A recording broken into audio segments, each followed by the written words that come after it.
udah? Udah. Pembukaan lah, pembukaan. Oke. Perkenalkan, kami dari kelompok 8 akan mempresentasikan proyek mata kuliah PBO kami yang berjudul Sistem Manajemen Asrama. Jadi di sini pada ritminya kami sudah menjelaskan eh, apa proyek yang kami kerjakan ini. Jadi di sini kami membuat sistem manajemen asrama. Jadi sistem manajemen asrama ini merupakan sebuah aplikasi yang berbasis desktop yang dikembangkan menggunakan bahasa pemrograman Java untuk mengoptimalkan pengelolaan lingkungan asrama secara digital. Nah, proyek ini kami rancang sebagai eh, tugas proyek untuk mata kuliah PBO. Dan fokusnya ini pada konsep OOP tingkat lanjut.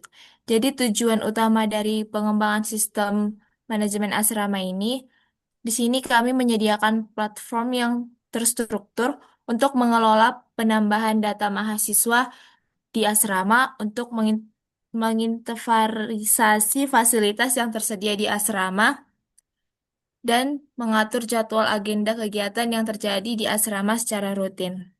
Jadi kami, anggota kelompok 8 itu ada 4 orang, yaitu Davina Olivia, Amelia Renata, Jessica Nadia Saragi, dan Jody Alfonso.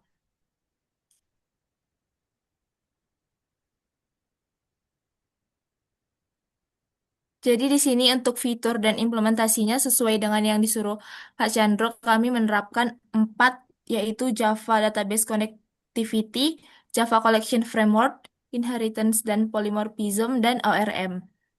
Lalu untuk skema database-nya itu kami menggunakan MySQL. Di sini kami membuat eh, 4 tabel, yaitu tabel fasilitas, tabel penghuni, dan tabel rutinitas.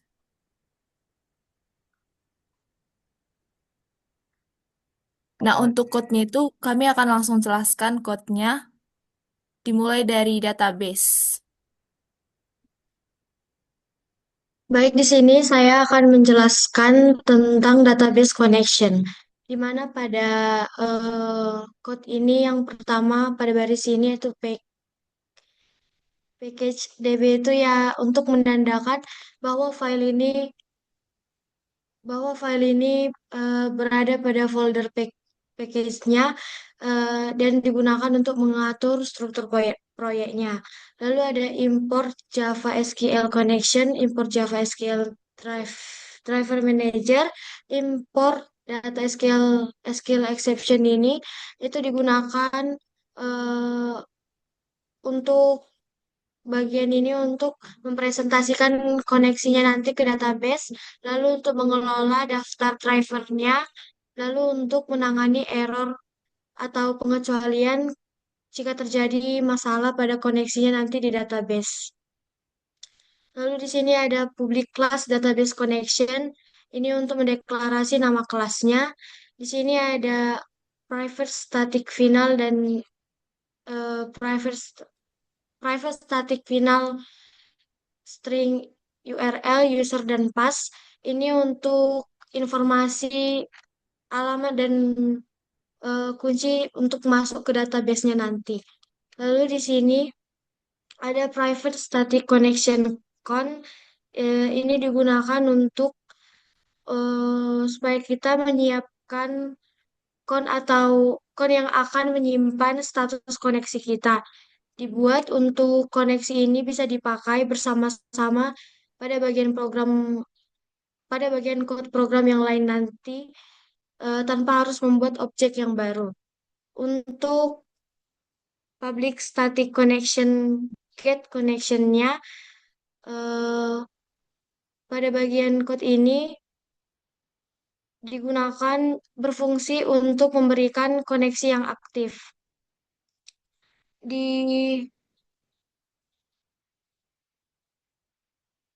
di code ini pada ada di sini driver tidak ditemukan.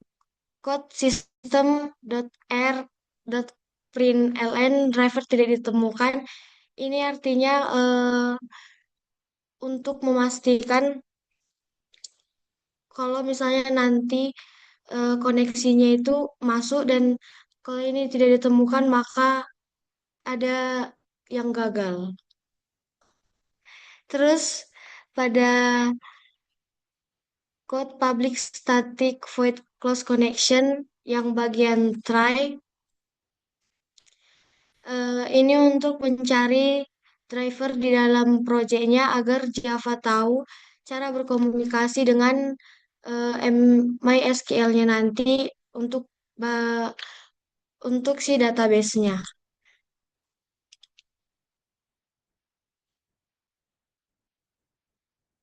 Tolong turunkan ke bawah code-nya.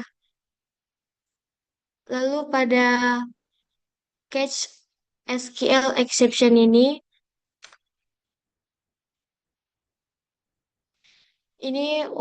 untuk kalau nanti driver atau file jar-nya itu eh, lupa dimasukkan ke proyek, bagian ini akan menangkap errornya dan mengirimkan pesan peringatan.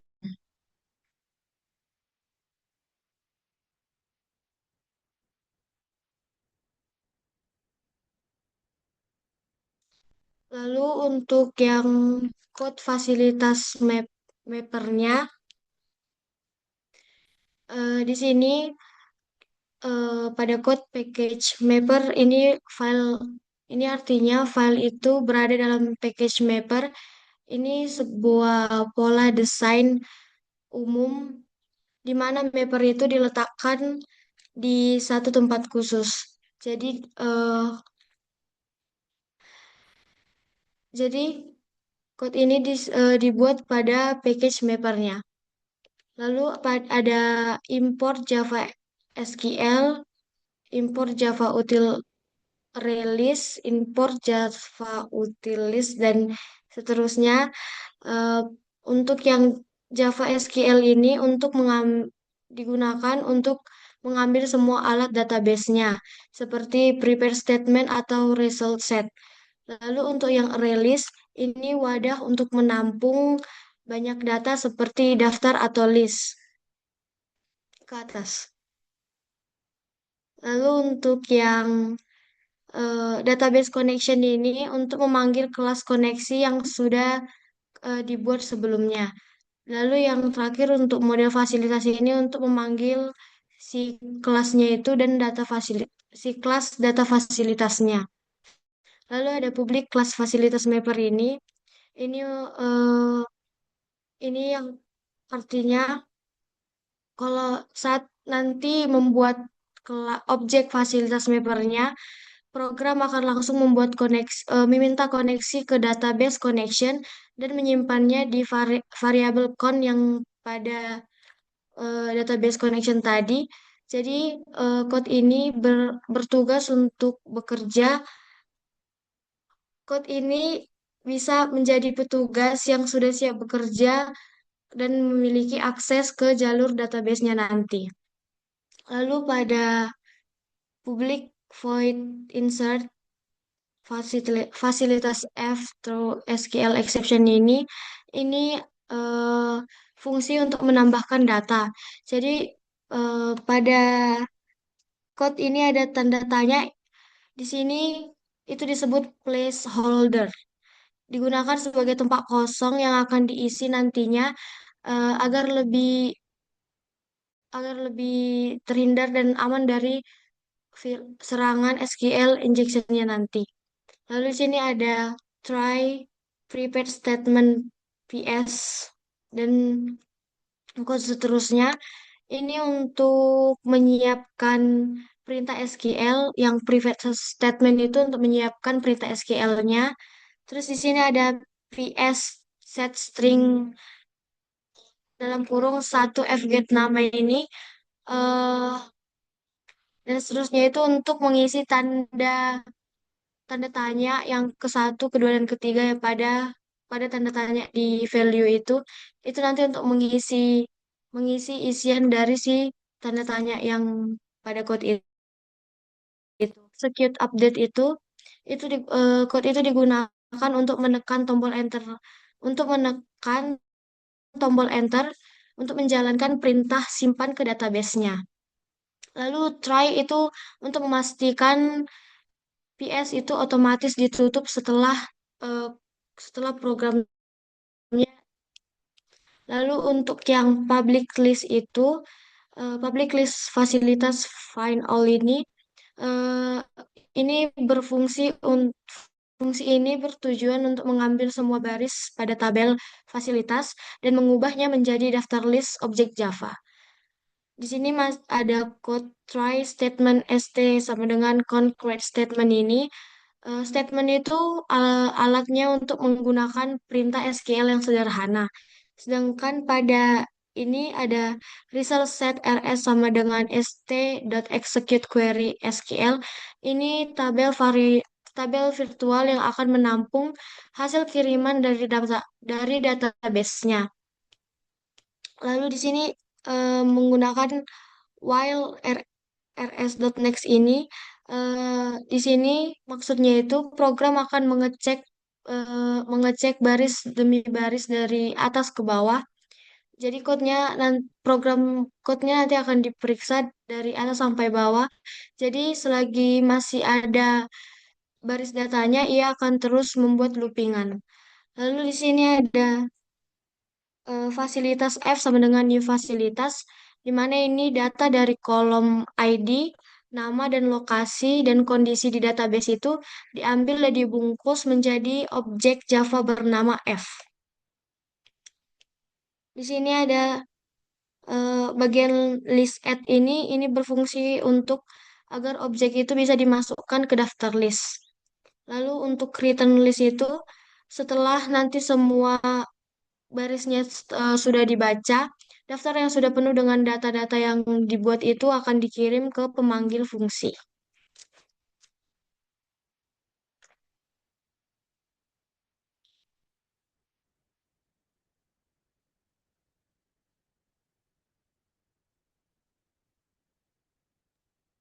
Selanjutnya,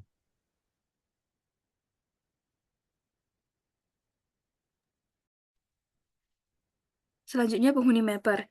Jadi di sini package mapper itu berfungsi untuk memberitahu Java bahwa file yang ini tuh ada di dalam folder package mapper. Lalu selanjutnya, mulai dari import DB database connection sampai import model penghuni, import ini berfungsi untuk memanggil alat yang dibutuhkan. Jadi di database connection, dia itu berfungsi untuk connect ke database SQL, java.sql, jadi semua alat SQL-nya di dalam situ. Lalu ada release dan list, jadi ini sebagai wadah koleksi datanya. Lalu penghuni sebagai kelas model yang bakal diisi datanya. Lalu selanjutnya ada public class, penghuni mapper, private connection. Di sini membuat variabel con bertipe connection. Jadi ini sebagai jembatan antara Java dan database SQL lainnya yang kita gunakan. Lalu public penghuni mapper, terus SQL exception, lalu discon. Jadi di sini tuh constructor. Jadi saat objek penghuni mapper dibuat, jadi langsung connect ke database-nya. Jadi terus SQL exception ini artinya kalau koneksinya gagal, jadi kita lemparlah errornya ke pemanggilnya. Lalu selanjutnya public void insert sampai string SQL. Jadi di sini menyiapkan perintah SQL untuk menyimpan data ke tabel penghuni. Lalu tanda tanda tanya itu adalah sebagai placeholder, jadi nilai aslinya diisi di bawah mencegah untuk SQL injection-nya. Lalu di sini kita try catch, yang dimana di pertama itu try prepare statement sampai PS execute update. Prepare statement SQL yang sudah disiapkan dengan aman. Set string dengan parameter posisi nilai, di sini mengisi placeholder sesuai urutannya. Lalu execute update, di sini eksekusi perintah insert, update, delete ke database-nya.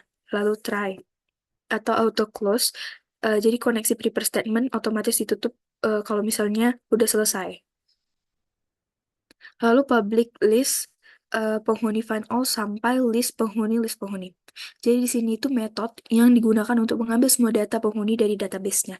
Yang dimana release ini berfungsi sebagai wadah kosong yang akan diisi dari hasil query. Jadi termasuk JCF-nya.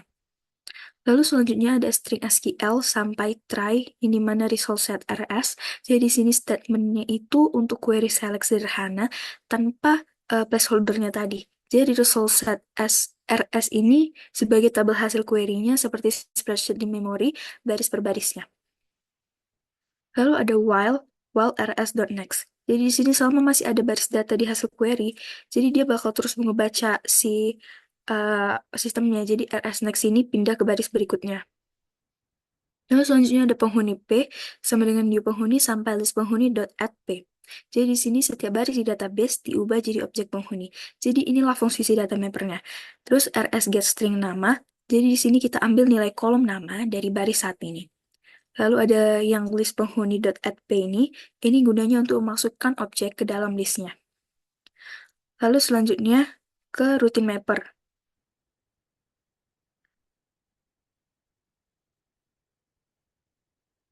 Routine mapper. Nah, ini polanya masih sama dengan penghuni mapper, cuman beda di entity-nya aja, entity di rutinitasnya.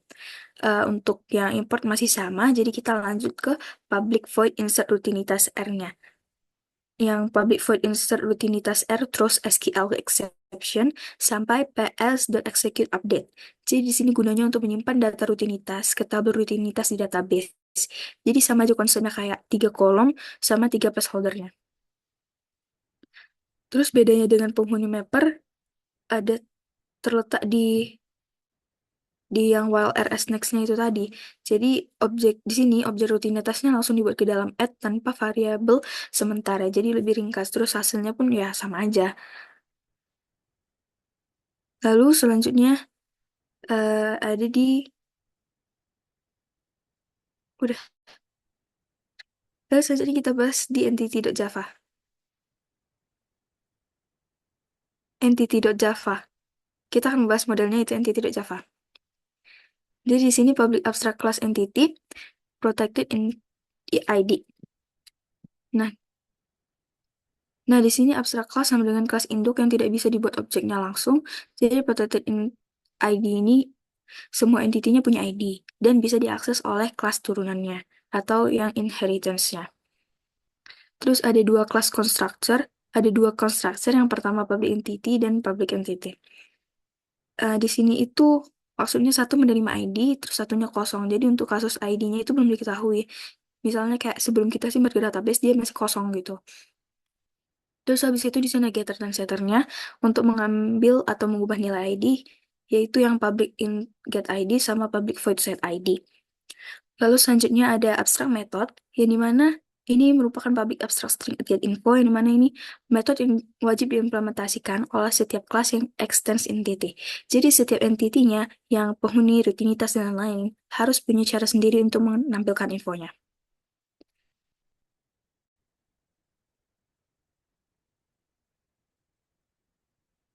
Baik, selanjutnya di sini saya akan menjelaskan bagian fasilitas terdakwa-nya.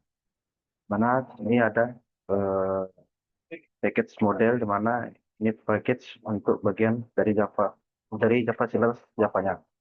Selanjutnya di sini ada public class fasilitas extend entity, di mana ini digunakan untuk mendefinisikan kelas fasilitas sebagai turunan dari kelas entity, sehingga kelas ini mewarisi atribut dan metode dari kelas bentuknya. Lalu selanjutnya sih ada private string name, string nama, lokasi, dan kondisi. Nah, di mana pada bagian ini digunakan untuk mendeklarasi atribut spesifik fasilitas yang bersifat private, yang dimana hanya bisa diakses di dalam kelas ini untuk menjaga keamanan data sesuai prinsip enkapsulasinya. Lalu ada bagian publik fasilitas in ID string nama, mana bagian ini eh, digunakan untuk sebuah konstruktor yang menerima ID dan data lainnya. Di mana pada bagian super ID ini digunakan untuk memanggil konstruktor kelas induk atau entity-nya eh, untuk menganalisis nilai ID tersebut. Lalu ada disk nama, disk lokasi, eh, dan eh, dan disk kondisi. Nah, pada bagian ini eh, inilah penempatan untuk dari publik fasilitasnya, mana nanti pengisiannya itu ini digunakan untuk mengisi pada bagian publik fasilitasnya. Lalu ada publik fasilitas string nama, string lokasi, dan string kondisi. Karena pada bagian ini digunakan untuk konstruktor tambahan tanpa ID-nya. Biasanya digunakan untuk membuat objek fasilitas baru sebelum data tersebut memiliki ID resmi dari database-nya. Lalu ada operate public string get info. Nah, ini pada bagian ini digunakan untuk mengimplementasikan metode abstrak dari kelas induk guna menghasilkan format teks laporan informasi fasilitas secara detail. Lalu ada return ID, lokasi, kondisi, mana pada bagian ini digunakan untuk menggabungkan ID. Contohnya diambil dari kelas induk menggunakan get ID-nya dengan nama, lokasi, dan kondisi fasilitas menjadi satu kesatuan. String informasi. Lalu ada bagian public string get name, lokasi, dan kondisi.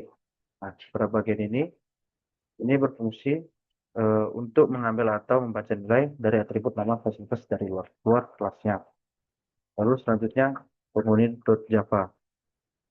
Nah, di sini ada bagian public class penghuni extend entity. Jadi pada bagian ini digunakan untuk mendefinisikan bahwa kelas penghuni ini adalah turunan dari kelas entity sehingga mewarisi sifat-sifat dasar dari kelas intinya. Lalu ada private string name, nama, dan nomor kamar. Nah, ini digunakan untuk mendeklarasikan atribut data penghuni yang bersifat private untuk menjaga keamanan data sesuai prinsip enkapsulasi dalam pemrograman berorientasi objek. Lalu ada publik penghuni, string nama, string name, nama, dan nomor kamarnya, yaitu digunakan untuk sebuah konstruktor yang berfungsi untuk mengeneralisasi atau mengisi nilai awal atribut name, nama, dan nomor kamar saat objek penghuni baru dibuat. Lalu selanjutnya pada bagian ini, public string get name, public string get nama, dan get nomor kamar. Ini digunakan untuk metode aksesnya, di mana ini digunakan untuk mengakses dari publik penghuni ini yang memungkinkan bagian program lain untuk mengambil atau membaca nilai NIM penghuninya dan NIM penghuni dan nama-nama penghuninya. Lalu selanjutnya di sini ada public string get nama. Jadi pada bagian ini digunakan untuk metode akses juga, di mana ini berfungsi untuk mengambil informasi nama dari objek penghuninya. Lalu di sini ada get nomor kamar. Nah, ini digunakan untuk metode akses juga, sama seperti yang keduanya tadi, mana pada bagian ini digunakan untuk mengetahui nomor kamar yang akan ditempati oleh penghuninya itu. Lalu ada override public string get info, mana pada bagian ini digunakan untuk mengimplementasikan metode wajib dari kelas yang gunanya untuk menghasilkan ringkasan informasi lengkap mengenai penghuni dalam bentuk suatu baris teks. Lalu yang terakhir ada return name, nama, dan nomor kamarnya atau kamarnya digunakan untuk menggabungkan semua atribut data penghuni menjadi satu string informasi yang rapi untuk ditampilkan pada daftar penghuninya. Lalu pada bagian rutinitas ini terdapat public class rutinitas extend entity. Nah, ini sama yang seperti sebelumnya penghuni, mana digunakan untuk mendefinisikan kelas atribut atau rutinitas sebagai turunan dari kelas entity-nya. Sehingga kelas ini mewarisi atribut ID dan metode dari kelas induknya. Lalu di sini ada pada bagian-bagiannya yaitu private string, nama kegiatan, string waktu, dan private string penanggung jawab. Mana bagian ini juga digunakan untuk mendeklarasi atribut spesifik untuk rutinitas yang bersifat private, mana hanya bisa diakses di dalam fasilitas, hanya kelas ini saja. Jadi dari yang ketiga ini, private string ini nanti gunanya itu diakses untuk pada bagian ini saja. Jadi ketika nanti dijalankan, ketika memilih fasilitas, maka nanti Hanya ini saja yang ditampilkan, begitu juga penghuni dan komunitasnya. Lalu di sini ada publik rutinitas digunakan untuk sebuah konstruktor yang menerima ID dan data kegiatan, di mana fitur ID yang tadi ini berfungsi untuk mengirimkan nilai ID ke konstruktor kelas induknya atau entity. Lalu selanjutnya publik rutinitas string nama, string waktu, dan penanggung jawab, di mana ini digunakan untuk konstruktor tambahannya tanpa parameter ID, mana yang biasanya digunakan saat membuat objek juga baru sebelum disempat ke database-nya. Lalu ada override public string get info, di mana pada bagian ini digunakan untuk menggabungkan ID dari kelas induknya, itu seperti nama kegiatannya, waktu, dan penanggung jawaban itu. Nah, di mana nanti itu bisa menjadi satu baris yang rapi. Lalu selanjutnya ini return ID, get ID, rutinitas, nama kegiatan, waktu, dan tanggung jawabnya ini digunakan eh, untuk menggabungkan ID-nya. Lalu selanjutnya eh, public string get nama kegiatan, di mana pada bagian ini digunakan untuk metode akses yang berfungsi untuk mengambil atau membaca nilai dari atribut nama kegiatan dari luar kelas.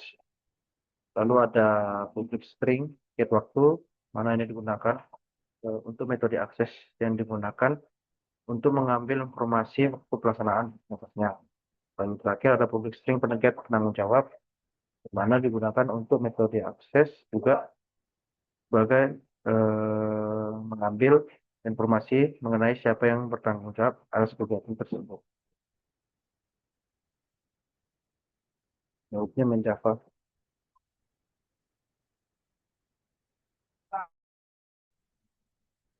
Oke, selanjutnya kita masuk pada program utamanya yaitu main.java.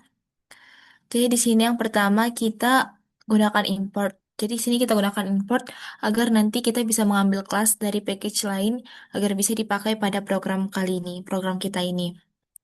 Nah, untuk importnya itu, kalau untuk import model itu kita gunakan sebagai bentuk data, misalnya sebagai untuk penghuni, fasilitas, dan rutinitas. Nah, kalau import mapper itu adalah sebagai penghubung ke database-nya. Kalau import database connection yang paling atas itu, kita gunakan untuk sebagai koneksi database. Lalu untuk import scanner itu, kita gunakan untuk menerima input dari usernya nanti. Nah, jadi yang pertama di sini kita gunakan, kita buat kelas utama programnya, yaitu public class main. Lalu di sini kita gunakan scanner input new scanner. Jadi di sini kita gunakan scanner input new scanner ini agar nanti program kita itu bisa menerima input dari usernya. Apa yang diberikan user bisa kita terima. Lalu kita gunakan try di sini untuk menangani jika nanti terjadi error. Jadi program ini kan menggunakan database dan menerima input dari user. Jadi mungkin nanti kemungkinan jika terjadi error, maka nanti kita gunakan try. Lalu di sini kita membuat dari baris ke 18 sampai ke 20, di sini kita membuat objek mapper, di mana penghuni mapper itu PM sama dengan new penghuni mapper, fasilitas mapper itu FM sama dengan new fasilitas mapper, rutin mapper RM sama dengan new rutin mapper. Jadi di sini PM kita gunakan untuk mengelola data penghuni. Lalu untuk FM itu kita gunakan untuk mengelola fasilitas. Lalu untuk RM kita gunakan untuk mengelola rutinitas.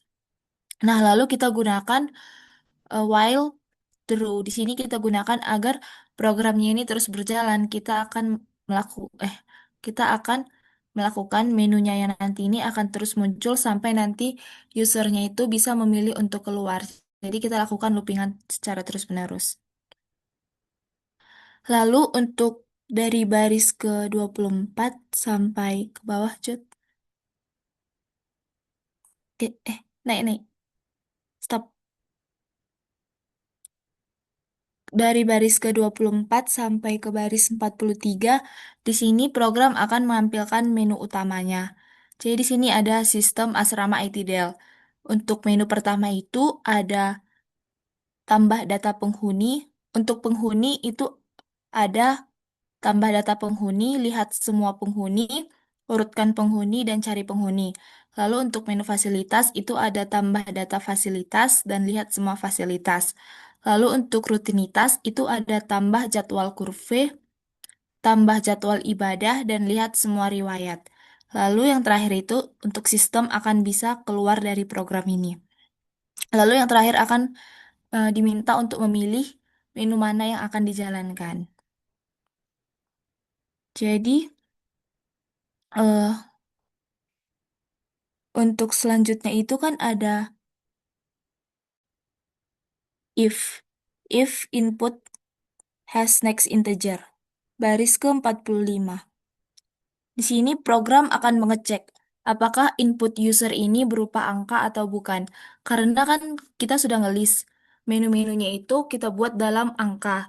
Jadi nanti user itu hanya memilih angka berapa yang akan dijalankan. Jadi kalau nanti usernya ini tidak memasukkan angka, maka nanti akan terjadi error. Akan keluar output error. Input harus berupa angka. Itu pada baris ke 46. Nah, lalu input next-nya ini digunakan untuk membuang input yang salah tadi kalau user tidak memasukkan angka. Lalu akan dilanjutkan ke program kembali ke menu awal tadi, menu yang mana yang akan dipilihnya tadi. Lalu di sini di baris ke 54 if pilihan satu. Jadi di sini misalnya user memilih menu satu. User memilih menu satu, maka nanti sistem ini akan membaca NIM, nama, dan kamar pada baris ke 54 sampai ke 60. Di sini sistem akan membaca NIM, nama, dan kamar yang diinput oleh user. Lalu di sini di baris ke 59, di sini kita bisa juga membuat objek penghuni baru. Kita tinggal masukkan NIM-nya, namanya, kamarnya. Kalau untuk implementasinya nanti akan kita coba compilekan. Lalu untuk menu kedua, di sini ada lihat penghuni. Jadi di menu kedua kita bisa melihat penghuninya dengan mengambil, nanti sistem ini akan mengambil semua data penghuni dari database, lalu data tersebut akan disimpan ke list penghuni. Namun jika misalnya database tersebut masih kosong, list tempat kita menyimpan tadi masih kosong, maka nanti sistem akan menampilkan data masih kosong. Lalu untuk menu ketiga, pilihan ketiga, itu ada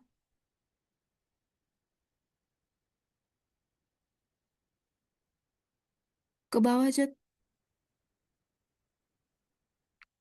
Stop, stop. Ini ada daftar penghuni.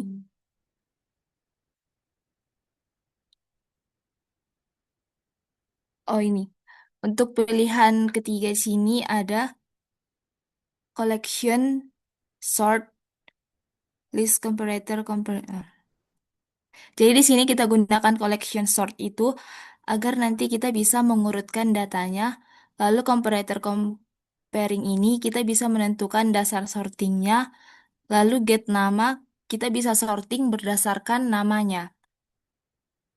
Lalu untuk to lower baris ke 73, di sini ada to lower, case di sini nanti agar huruf besar dan kecilnya itu bisa tetap terurut dengan benar.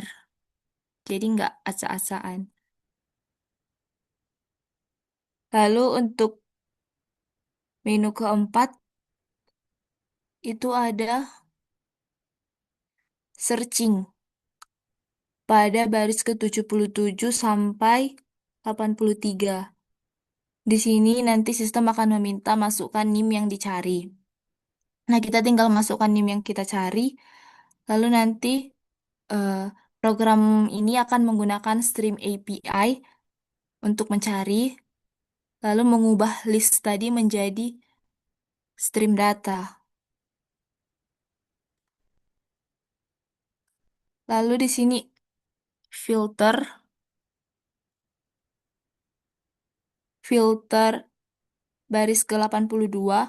Di sini nanti sistem itu akan menyaring datanya dari NIM yang sesuai. Lalu find first, di bawahnya ada find first di sini. Nanti sistem akan mengambil data pertama yang cocok dari NIM yang udah kita masukkan tadi.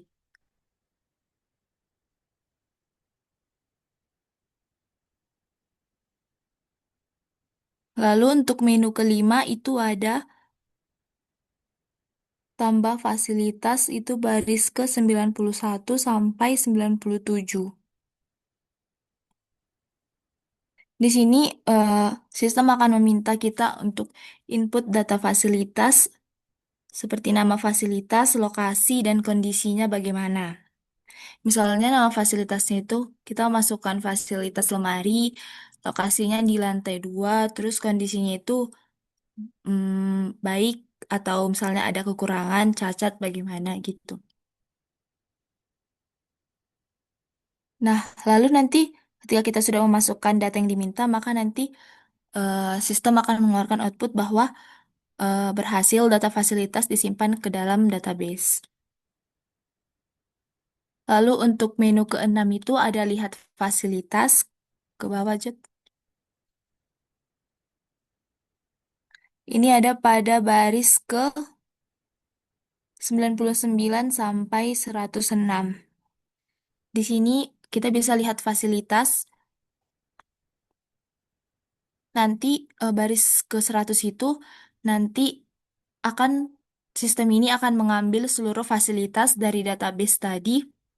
Lalu programnya meminta hari dan kelompok kurve. Sorry, salah. Untuk menu keenam itu, nanti untuk baris ke 100 itu, sistem akan mengambil seluruh fasilitas dari database. Nah, jika fasilitas tersedia, maka akan ditampilkan.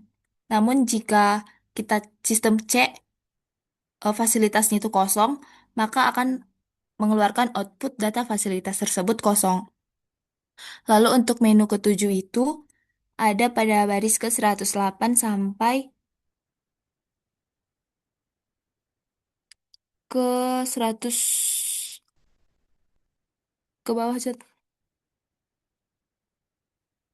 Sampai 124. Nah, di sini ada menu untuk tambah kurve atau input jadwal kurve. Jadi di sini sistem akan meminta kita memasukkan hari, jadwal kurve, terus ketika kita sudah memasukkan itu, maka nanti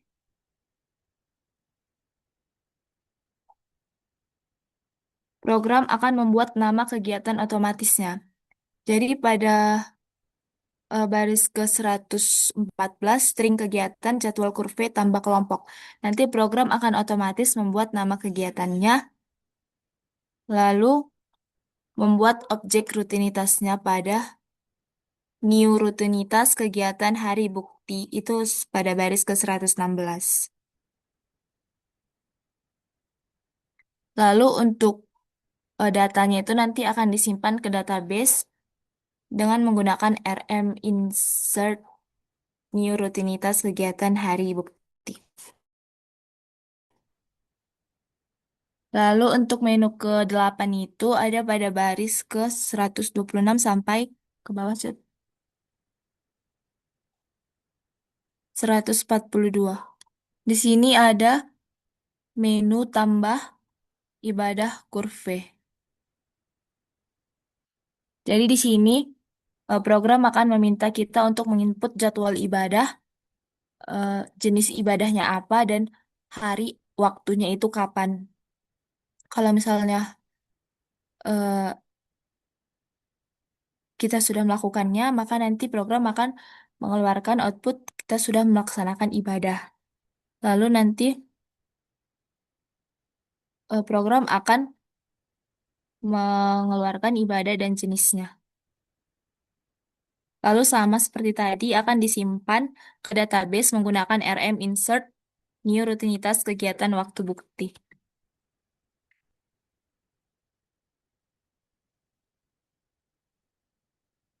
Lalu untuk menu ke-9 itu ada lihat riwayat pada baris ke 144 sampai 158.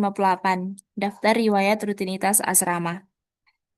Jadi di sini program akan mengecek apakah eh, datanya itu kosong atau tidak pada baris ke 147. Jika datanya itu kosong, maka sistem akan mengeluarkan output belum ada riwayat rutinitas.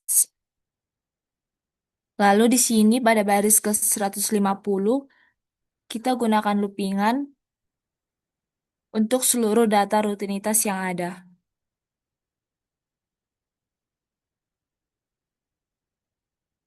Untuk R get waktu pada baris ke 152, di sini digunakan untuk mengambil waktu kegiatannya. Untuk R.get nama kegiatan ini digunakan untuk mengambil nama kegiatannya. Untuk get penanggung jawab itu digunakan untuk mengambil bukti dan penanggung jawabnya. Maka jika nanti sudah selesai, maka nanti output akan mengeluarkan laporan sudah dikonfirmasi. Lalu untuk menu terakhir itu ada pada baris ke 160 sampai 167 itu ada pada menu keluar, di mana pilihannya itu 0. Jadi kita menutup koneksi dan keluar dari sistem ini. Di sini ada break, di sini digunakan untuk menghentikan perulangan program yang tadi kita lakukan. Jadi dia akan berhenti. Lalu kita gunakan catch pada baris ke 168. Di sini ada catch exception A. Di sini kita gunakan untuk kita bisa menangkap error yang terjadi pada program ini. Lalu untuk baris ke 169, di sini kita gunakan 170. 170 kita gunakan print stack trace. Di sini digunakan untuk menampilkan detail error yang terjadi pada program ini. Lalu untuk penutup program ini kita gunakan finally input close. Sini kita gunakan input close agar scanner yang ditutup itu agar selalu aman, agar resource-nya itu aman.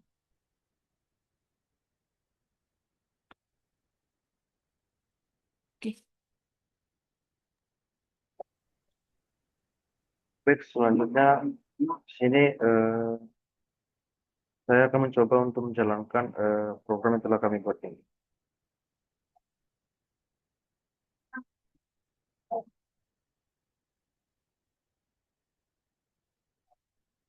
Pertama-tama di sini saya bedakan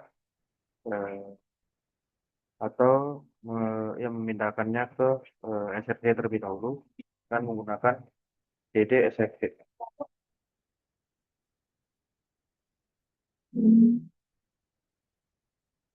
Kita menjalankan programnya klik Java mcp.me.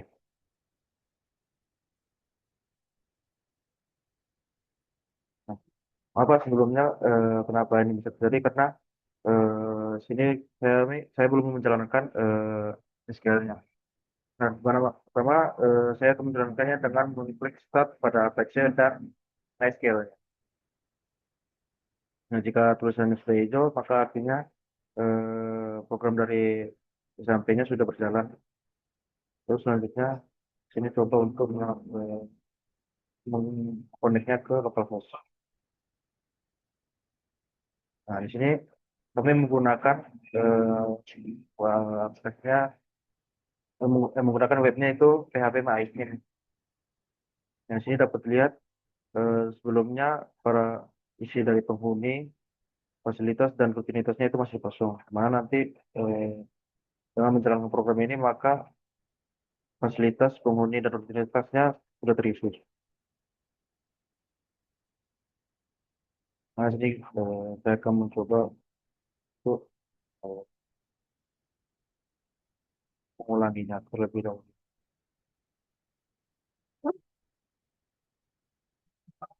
Tadi kita eh, memindahkannya ke SFT terlebih dahulu, belum mengcompilenya dan menjalankannya. Ini dapat lihat beberapa pilihannya, di mana ada pilihan pertama atau tabel yang pertama itu penghuni, yang kedua ada fasilitas, dan terakhir rutinitas. Inilah tabel-tabel yang kami gunakan. Pertama, ini saya akan mencoba untuk menambahkan data penghuninya terlebih dahulu.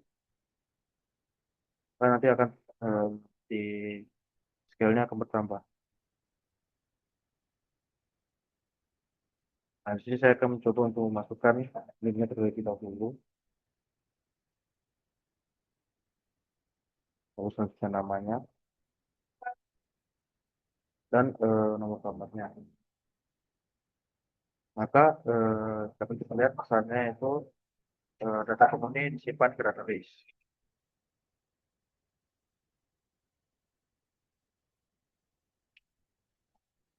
Ini dia data yang sudah saya tambahkan dari program saya.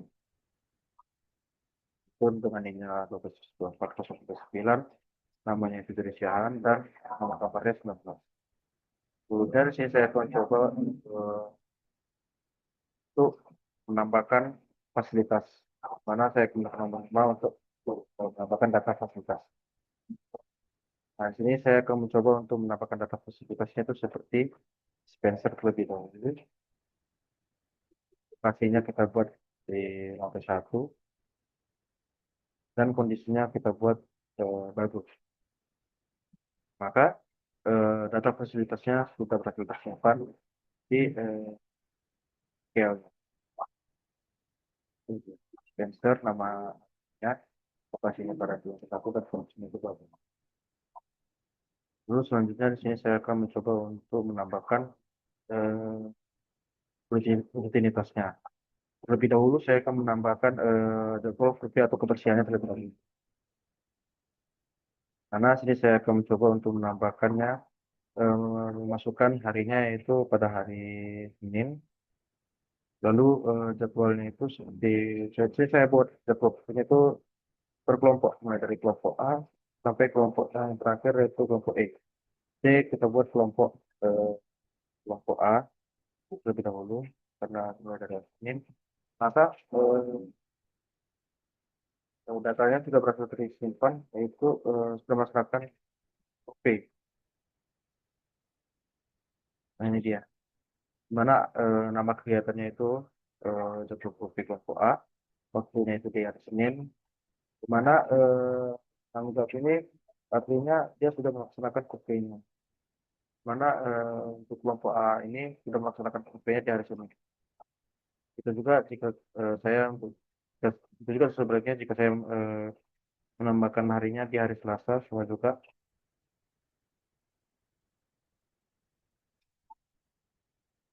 Maka di hari Selasa kelompok B, maka pada hari Selasa kelompok B sudah melaksanakan OP-nya. Nama di hari Selasa dan sudah melaksanakan. Lalu selanjutnya sini coba saya akan melihat semua penghuni dari data asramanya. Mana ini dia daftar penghuninya yaitu dengan NIM-nya yaitu 12 nama Indonesia dan kamar 12. Coba untuk melihat semua fasilitasnya. Mana fasilitasnya yaitu sensor, di lantai 1 dan kondisi itu bagus. Lalu saya menampilkan riwayat rutinitasnya. Dia riwayat rutinitasnya yaitu eh, per hari Senin, kelompok A, kelompok B, Selasa, kelompok B, dan setelah melaksanakan vaksin. Lalu saya akan menambahkan untuk jadwal ibadahnya. Bagaimana saya akan ibadahnya itu beberapa saat. Hari dan waktunya itu kita buat ini, maka datanya sudah berhasil eh, simpan dua hari Senin dan ibadahnya hari Selasa. Gitu.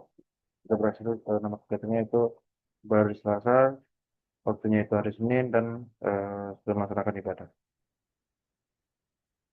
Jadi berikut cara menjalankannya. Nah, jadi penjelasan pada skillnya ini pada bagian ini. Nah, jadi ketika saya memilih menu atau menu untuk bagian nomor 1 dan 2, nah data tersebut akan dikelola di tabel penghuni di PHP MyAdmin-nya. Jadi data tersebut akan dikelola pada tabel penghuni. Yang terlihat di local host saya ini data Indonesia dengan NIM 1 dan nomor kamar itu 19. Lalu selanjutnya untuk fasilitas pada PHP MyAdmin ini saya menggunakan tabel fasilitas. Nah, sini tersimpan sebuah barang-barang yang ada di asrama. Contohnya itu yang pertama itu yaitu eh, dispenser. Nah, dispenser di mana lokasinya itu berada di lantai 1 dan kondisinya itu bagus. Nah, jadi pada menu 5 ini dan menu 6 di Java ini adalah pintu akses untuk mengedit di tabelnya ini. Jadi jika saya ingin mengedit tabelnya ini, saya menggunakan di Java-nya. Lalu yang terakhir yaitu rutinitas. Jadi pada bagian akhir ini pada lokal saya di bagian rutinitas ini eh, kita kita bisa lihat riwayat kegiatan-kegiatan yang sudah dilakukan. Nah, contohnya itu pada jadwal kegiatan yaitu jadwal kelompok B, di mana tidak ada kelompok A, yang dimana waktunya itu Senin, dan kalau penanggung jawabnya itu saya gunakan sebagai sudah melaksanakan POP-nya. Itu juga sampai ibadah selesai nama kegiatannya sebagai nama kegiatan dan Senin sebagai waktunya dan sudah melaksanakan sebagai penanggung jawab atau sudah kegiatan tersebut sudah dilaksanakan. Sekian presentasi yang bisa kami sampaikan.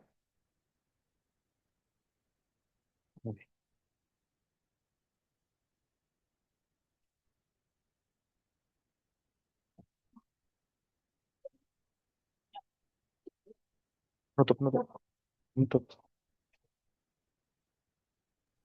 baik, sekian hasil presentasi kami dari kelompok 8.